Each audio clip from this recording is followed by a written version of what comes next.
A reality without stories is a reality in which every story is happening at once. No structure, no flow. With chaos being the norm, it means that chaos is no longer chaos, and therefore nothing is happening because everything is happening. An ironic, funny, and mostly distressing fate for the multiverse.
And why should I trust you?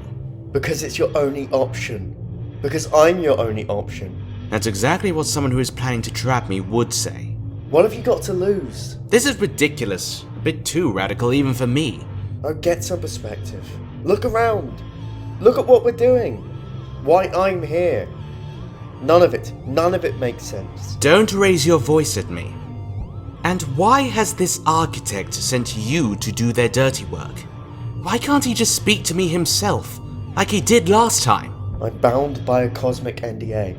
I can't possibly comment at this time. I'm just not sure if I trust you either way. You don't like your other selves that much, do you? Well, duh. All of us are idiots with complexes and formulas.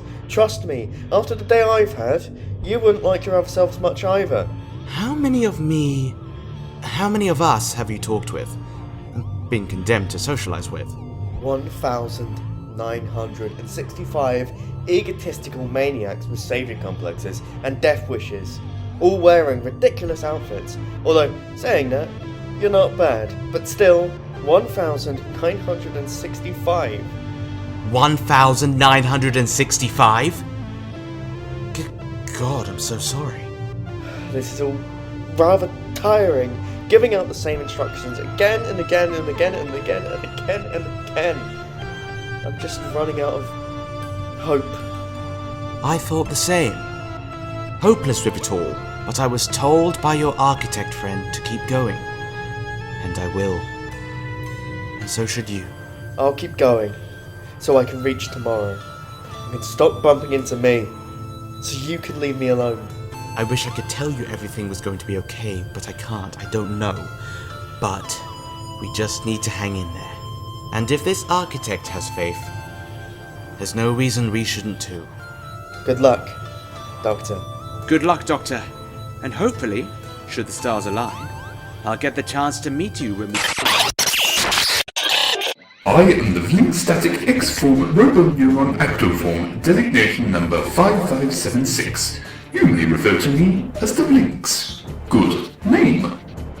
You have been brought to my attention by an increase in temporal activity, not uncommon during these circumstances. I am simply an echo of peacetime, a remnant of what could have been that is being shown to you by unnatural forces beyond what my databanks can analyze. You will be sent on your way in a moment. I appear to be a distraction from more important matters, but according to predetermined data, your chances of success on your mission are slim, and the probability of reality reverting back to normal is... Look at the stars. Look how they shine for you. And everything you do. They were all yellow. I came along. I wrote a song for you. And everything you do. And it was called Yellow. I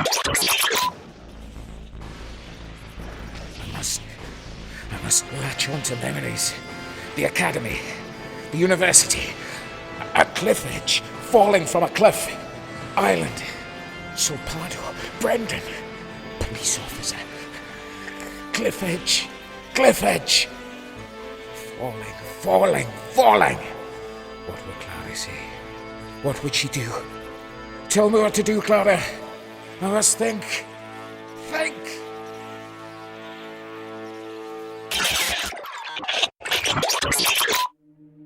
But I've learned a lot since my earlier endeavours.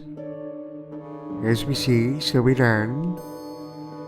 I've learned so very much from my observations and the people who've left their influence upon me. It's been rather a fascinating journey. It started out as a mild curiosity within a dusty old junkyard, and now, even that very junkyard is no more. Ashes scattered amongst the battlefield somewhere. But I've come to the conclusion that even now, even in this indescribable war, there is room for good. And it will eventually prevail. Perhaps not now, but one day, One day. I can only hope that there is one of me out there. One with quite the strength of character, who may be able to fix this.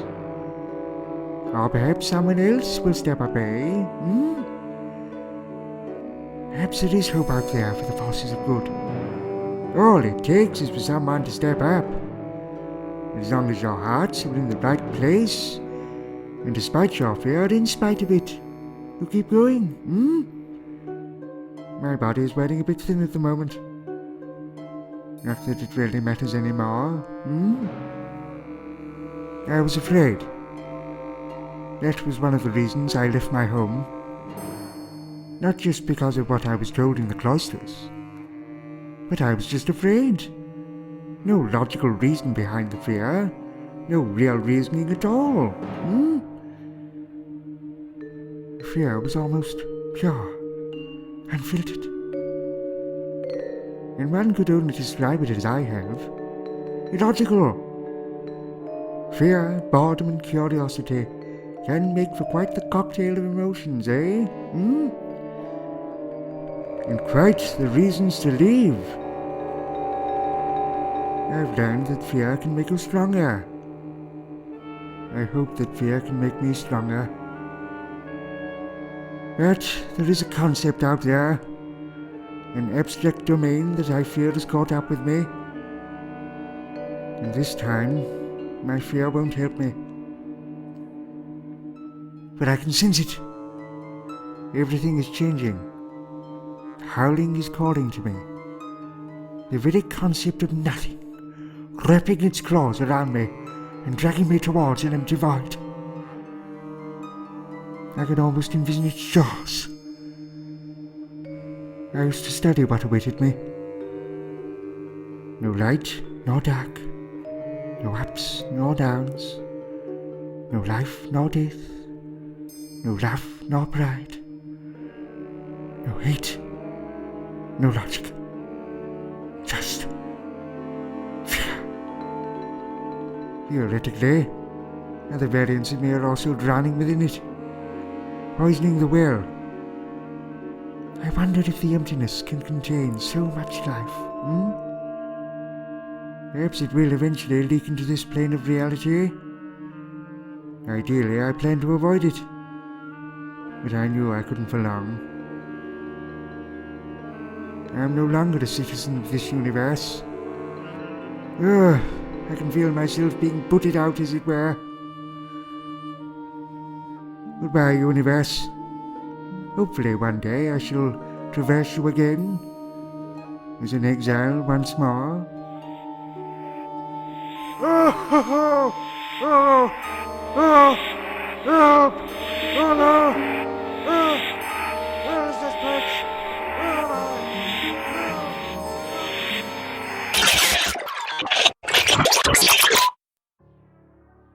And then I said, conquer the galaxy, unimaginable power, unlimited rice pudding, etc., etc. And I defeated them, naturally. With the weapon they were planning to use, as it happened. Shall I tell you about the time worm? Or the terrible Zoden? The Hitches, perhaps? Or how about the one with the man made out of candy? What was their name? Ah, yes, the Candy Man. Oh, they were one of my deadliest foes to date. Just stories now, aren't they? Stories never told. Stories that never happened. Stories that were destined to happen. Stories that could only be told by the saddest and loneliest of individuals in a bar in the middle of nowhere. I'm tired of stories. I'm tired of the one I'm in now. Aren't you? That's why I'm here. That's why we're all here, isn't it? The bar at the end of reality. Now that could be a title for one of my stories. Oh, so many stories to tell. So little. Never mind. There was once a time in which I stood amongst the gods, fighting demons and waging wars against unfathomable evils from the dawn of time. That's quite the legend. Various legends, in fact, from Merlin to Time's champion. But here I stand, a lonely, desperate mortal, playing the spoons whilst trying to survive, drowning my sorrows as the universe collapses around me, asking, was it always destined to end this way? For this is who I am, a complex space-time event, Lord President of Gallifrey, the Sandman, the oncoming storm, the traveller from beyond time. Oh, so much more than any ordinary Time Lord. None of that matters anymore. Nobody's listening and nobody cares. That's the truth of the situation. They only watch me when I'm winning. Perhaps morbid curiosity brings them back once in a while, when I'm dangling off a cliff edge, but not now. Not here. I've been outmaneuvered, outplayed. No more aces up my sleeve. Checkmate. Pah. No moves to play. No tricks to pull, no villains to defeat. No ancient evils to deceive. Just endless, uncontrollable, unfathomable, unholy chaos. Unlimited rice pudding. Rice pudding. It's funny what you take for granted. You only realise that once it's gone. Turns out unlimited rice pudding has become rather limited during this war. Practically non-existent. Just like everything else. Just like my stories. Fading away. All being unwritten. Like dreams. Instead of waking up, I find myself in an eternal nightmare. No longer do I find myself able to protect this universe. No longer able to protect thy friends. This is who I am. I am the Doctor. Nothing more than the universe's sad clown. Destined to dance the same dance until there's nowhere left to dance. My audience no longer cares. I no longer have their attention. The narrative is beyond the likes of I. Merely one of many narratives lost within this wilderness, and hardly one anyone wants to pick up. Perhaps once or twice, but never thrice. Who'd want to listen to a man drown his sorrows anyhow, playing the spoons to pass the... Never mind. I'm not even Time's champion anymore. Time has left me stranded here. Time has run away and couldn't care less what happens to me. And who can blame them? Every ally I've ever had I've manipulated. Oh, Ace. I wish I could apologize for how I hurt you. Oh, so many times. And Hex. And Mel. And Bernice. And so many more. There are worlds out there where the sky is burning, where the seas are asleep and the rivers dream. People made of smoke, cities made of song. Everywhere there's danger. Injustice runs rampant. All the tea in the universe is now cold. I no longer have work to do.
I can't hold them off much longer!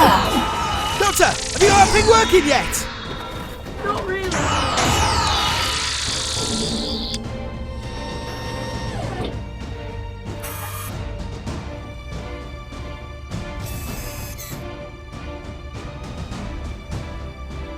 All life forms will be exterminated!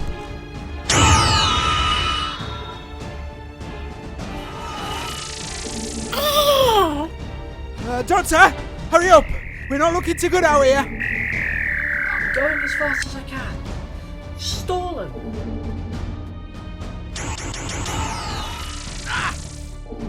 I've been compromised!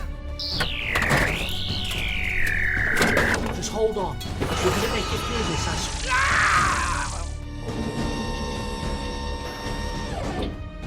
Initiate battle position Delta Alpha! You know, in your case, performing an attack maneuver shows signs of weakness. Daleks do not show weakness! You sure about that?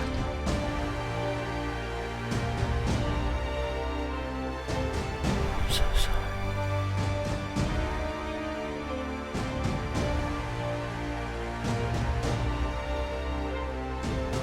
Prepare for maximum extermination!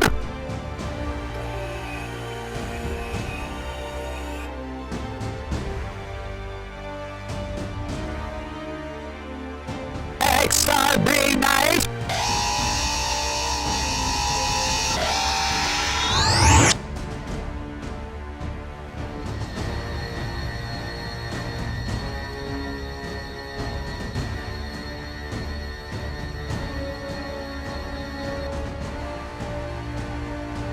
Exterminate!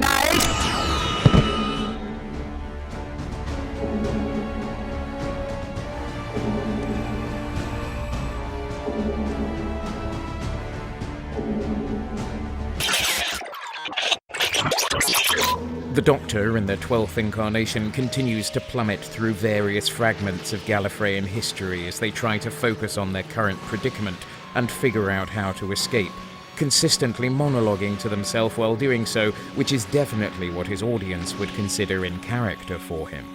The fragments of Gallifreyan history are glitching and distorting around him, frequently colliding and fracturing one another as the war infects each and every one of them. The Doctor first witnesses gargoyle-like Daleks invading the Death Zone.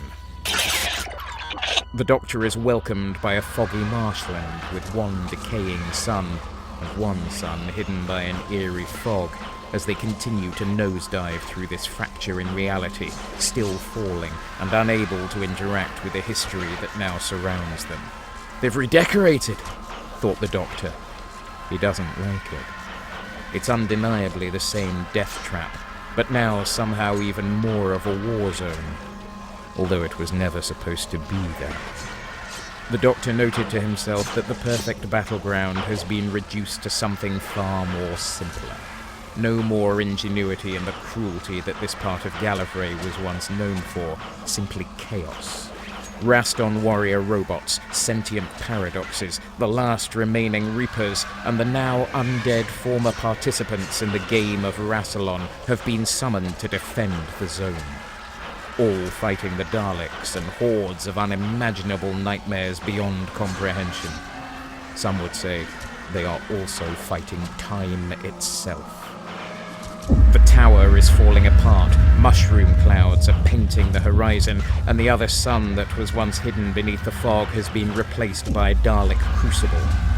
The game of Rassilon has been dismantled, leaving nothing but destruction. The Doctor looks on as they watch the last remaining Reapers being swallowed whole by the paradoxes they once fed upon. Before the Doctor can witness any more, he falls through another fracture. This time he finds himself falling through the corridors of Shaun, the prison planet of the Time Lords. The Doctor looks on as Gallifrey's most infamous criminals are obliterated by Dalek forces, each and every one exterminated and experimented upon in ways the Doctor didn't even think possible. The corridors are glitching in and out of existence. The Doctor watches as an old friend of his, Sally Avin, is brutally cut down by a Dalek driller. The Dalek time controller is leading the onslaught with their legion of paradigm drones. It isn't long before other species begin glitching into existence and begin their respective invasions of the prison planet. The Doctor watches as Urbankans and Mavellans begin engaging in battle with the Daleks, but once again the Doctor finds himself falling through more fractures in reality.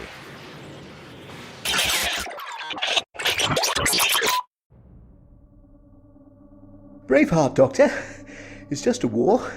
Perhaps a rather massive, incomprehensible war, but you've been in wars before. You can do this. Blasted Daleks.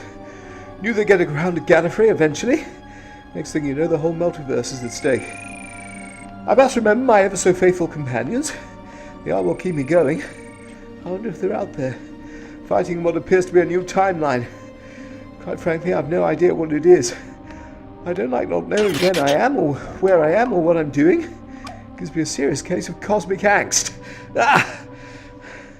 I couldn't imagine Chameleon on the battlefield, could you? No, me neither. Turdo's still be running the other way. Either that or he's drowned somewhere. Still haven't forgiven him for that. I imagine he'd be out there, surviving. He has his ways. If anyone were to win a Time War, it'd be Tegan. Time War wouldn't stand a chance. I wonder if Nyssa is out there as well. Could be. I imagine her and Tegan would be quite the team in this conflict. Always thought they'd be a nice couple. I wonder if... Oh, I wonder... Could Adric be out there? Could he survive such a conflict? Perhaps he's somewhere in what was Mexico, maybe. I could save him. I could go out there, nobody could stop me from saving him. It'd be in my best interest. No laws of time. No, I can't let this war corrupt me. I must abide by the rules I set for myself and focus on saving this reality rather than focus on selfish personal gain. Save a life, though. Is that personal gain? Perhaps for Adric. No, I mustn't get distracted. Even if it means at least saying goodbye. Well, then there was Mark. Poor Mark. Didn't deserve to get put through so much. And being fair, neither did Adric. Nor did Nyssa or Tegan or any of my companions. They're also incredibly brave. I've no doubt that they're all surviving out there. No doubt. I'll fix this. I must. Companions and dearest friends aside, the moment I step out of that door, I become a part of a story I should stray away from. I would be interwoven with events beyond my control. That all sounds rather unpleasant. But I can't do anything from within my ship, and the longer I stay in here, the more it becomes less of a time machine, and more of a wooden blue box. There must be another way. There is always another way. I'll be damned if there isn't another way. Plotting coordinates, Gallifrey. I'm on my way home and nobody can stop me. Are you listening? Daleks, Time Lords, Tegan, probably? Oh dear. Oh, that's not good. Not good at all. Come on, old girl. We've been in time tunnels before. Now that I mention it, this one appears to be the site of 27 Trakans. Blimey. So many ships here as well. Stuck in traffic, even when reality itself is ending. Typical. And now a Dalek fleet is on its way down. We're completely defenseless and with no shields. It's fair to say, old girl, we're toast. It's been a good run. We've had some great times. Love the running especially. But I suppose this is it. But I do hope we'll be back in no time. No time at all. Brave heart, Doctor. Brave heart.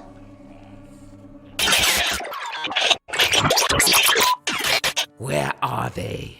You're not the only one to end up here. One of your other selves awaits you.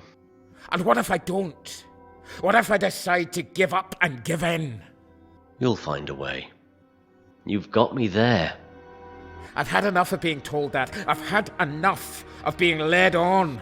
And I've had enough of people telling me that good time exists. All in good time. And the dry lands, I take it. Further clutter. How do I get out of here? Yes and no. The Matrix is no more. These memories, moments in time, fragments as it were, are no longer attached to the Matrix, but roam the corridors.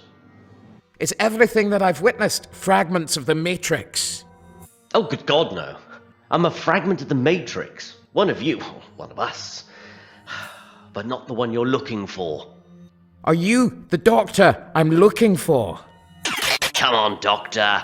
Pick yourself up. You can't sit around all day. Are you the Doctor I'm looking for? Oh, good God, no. I'm a fragment of the Matrix. One of you, one of us. But not the one you're looking for. Where are they? They're moping in the war room, broken and afraid. Are there any more of me here? How do I get out of here? How do I get out of here?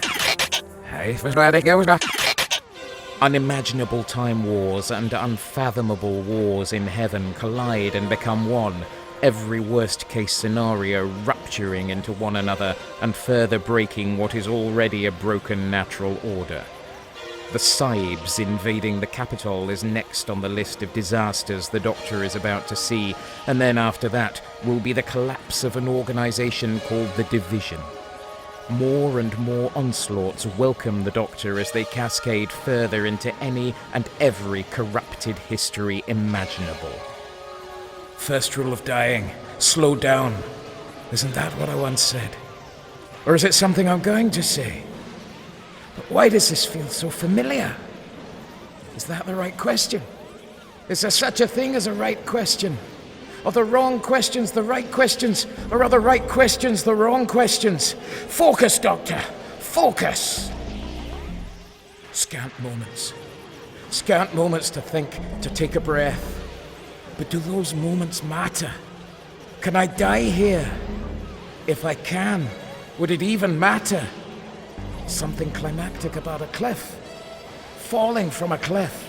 Symbolic, perhaps. Precipice before the great leap of faith.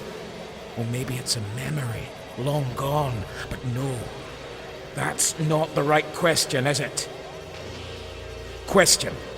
How do you stop yourself from getting involved? There's the rub. My instinct, my overriding instinct is to care too much, fight too hard, move too fast.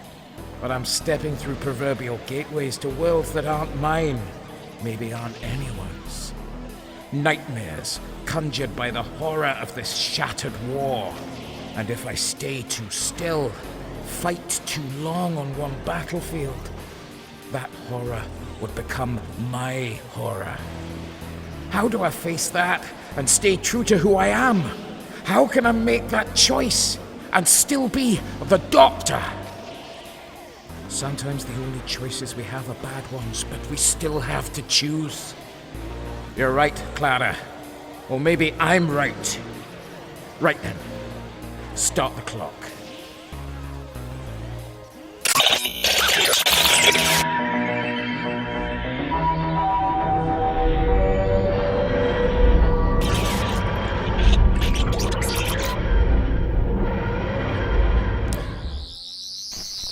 Come on. You can do it. I did it. Tardis, you old girl, you're back. I can feel you again. Your presence. It's been so long. Things haven't been the same since you hid. So much has happened. I'm not sure if I'm okay, if I'm being completely and utterly honest. When you vanished, a shadow crept into my soul, suffocating the light.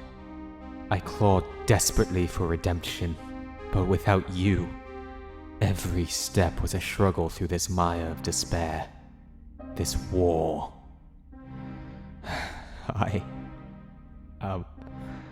I'm so sorry. It feels as though this war has raged for 1,000 lifetimes, and yet passed in a fleeting instant. A maddening paradox that defies all reason and unravels the mind. I have done so much, yet so little. I've met people from my past, my future, alternating timelines, and so much more.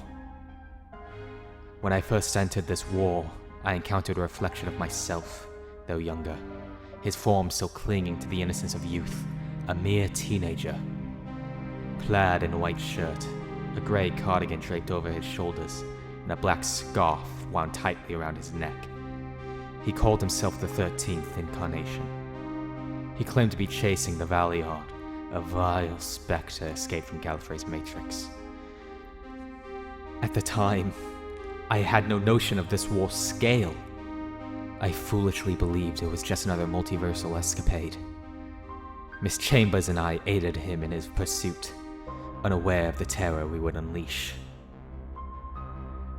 The Valiard had allied himself with the Daleks, and in the depths of my own helplessness, I watched in horror as Miss Chambers was gutted before my eyes, her anguished screams echoing into the abyss. But that was not enough for him. He turned back time, slaughtering her again and again and again. I bore witness to her death 1,000 times over in ways too monstrous to comprehend. Each moment of torment seared into my mind, and I was powerless to intervene. The other Doctor and I escaped, but as we parted, something in me had shifted. I was no longer the same. I was consumed by a wrath so fierce, so bitter, that vengeance was the only thought that remained. And then I did something rather foolish. And I don't know if you can forgive me, but I allied myself with him. I know. I vowed to never stoop there. But in this war, my morals were diluted, my sense of right and wrong grayed, and admittedly, it felt nice having him around. Our actions as a team have led to our survival, and it led me to you, despite the sacrifice I had to make to get here. No, not Miss Chambers, though I do miss her greatly. I met another friend in the battlefields, Mr. Scott, if you remember him, the cowboy from an alternate reality. I had to. His blood is on my hands, and it will remain there as a reminder of the life I had to take to be reunited with you. I have many stories to share, old girl. Many regrets, many tears, many anxieties. This war is a lost cause. Reality is almost at an end. If you'd allow me, I'd like to spend my final moments with you. Thank you, old girl. I love you. The architect, the warden, the doctor, the moment, the writer, the narrator, the audience, the witnesses, all taking their places. But there is one who waits, a device yet to be used by the narrative, one who has been waiting in the wings for some time. The one who will form the key, the one who will ensure that the Doctor will find me. Or perhaps everything will be rewritten and finding me won't matter at all.